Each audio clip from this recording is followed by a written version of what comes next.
দেশের সংখ্যালঘু সুরক্ষা আইন প্রণয়ন সহ ৮ দফা দাবিতে কেন্দ্রীয় শহীদ মিনারে মোমবাতি প্রজ্বলন ও সমাবেশ করেছে সংখ্যালঘু অধিকার আন্দোলন। বিকেলে শহীদ মিনারে সমবেত হয়ে সমাবেশ করেন সনাতন ধর্মাবলম্বীরা। দ্রুত সংখ্যালঘুদের নিরাপত্তা নিশ্চিতের আহ্বান জানিয়েছেন বক্তারা। সিলন ফ্যামিলি ব্লেন্ডের কড়ালিকার আর সতেজ স্বাদের পারফেক্ট ব্লেন্ডে স্বপ্নেরা মিলুক টানা। ৫ আগস্ট আওয়ামী লীগ সরকারের পতনের পর থেকে গেল কয়েকদিন হিন্দু সম্প্রদায়ের উপর নির্যাতন, মন্দিরে হামলার অভিযোগে কেন্দ্রীয় শহীদ মিনারে জড়ো হন বিক্ষোভকারীরা। স্লোগানে স্লোগানে তুলে ধরেন নিজেদের ৮ দফা।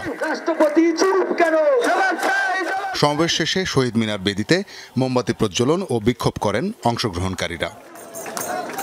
বিচার বিভাগীয় তদন্তের মাধ্যমে হামলাকারীদের বিচার, প্রাণভয়ে দেশান্তরী হওয়া হিন্দুদের দেশে ফিরিয়ে আনার উদ্যোগ, হিন্দু ধর্মীয় কল্যাণ ট্রাস্ট গঠন সহ আরও কয়েকটি দাবি জানানো হয়। এদেশে আমার জন্ম, এদেশে আমাদের বাবার জন্ম, দাদার জন্ম, 14 গোষ্ঠীর জন্ম। এই নবনিযুক্ত অন্তর্বর্তীকালীন সরকারকে আমরা সকল প্রকার সহযোগিতা দেব, তারা যেন আমাদের অস্তিত্বের জন্য আন্তরিকভাবে সমস্ত পদক্ষেপ গ্রহণ করেন।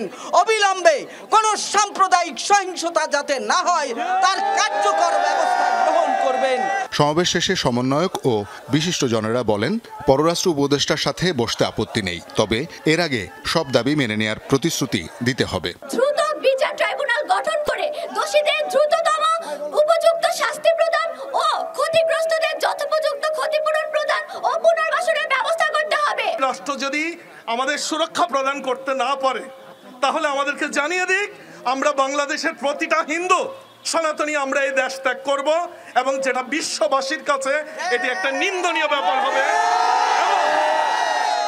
এবং আমরা এই দেশ ত্যাগ করার সঙ্গে সঙ্গে আমরা বিশ্ববাসীকে জানাবো, সেই 47-এর রাষ্ট্র বিভাজনের যে কন্ডিশন, হিন্দুরা যদি এদেশে না থাকে কোনো মুসলিম ভারতে থাকতে পারবে না। অবশ্যই সচিব এবং সরকারের সাথে বসবো, তার আগে অবশ্যই তাদেরকে আমাদের এনশিওর করতে হবে আমাদের দাবিগুলো ওনারা কতটুকু পর্যালোচনা করবেন এবং কতটুকু ওনারা এটা মেনে নিতে পারবেন। সোমবার বিকাল ৩টায় শাহবাগে সমাবেশের ডাক দেয়া হয়। আগামীকাল শাহবাগে জাদুঘরের সামনে অবস্থান কর্মসূচি করব। শওকত মঞ্জুর শান্ত, যমুনা নিউজ, ঢাকা।